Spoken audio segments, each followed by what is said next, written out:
खोटं न बोलल्यामुळे मिळालं सोनं चांदी. लाकूड तोड्याची गोष्ट. एका गावामध्ये एक गरीब पण अत्यंत प्रामाणिक लाकूड तोड्या राहत होता. तो रोज जंगलात जाऊन लाकडे कापायचा आणि ती शहरात विकून आपला उदरनिर्वाह करायचा. एक दिवस नदीच्या काठावर असलेल्या एका झाडाची वाळलेली फांदी कापत असताना अचानक त्याच्या हातातून कुऱ्हाड निसटली आणि खोल पाण्यात पडली.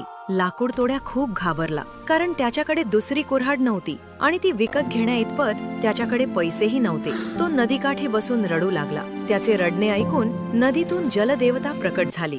जलदेवतेने विचारले, बाळा, तू का रडत आहेस? लाकूड तोड्याने सर्व हकीकत सांगितली.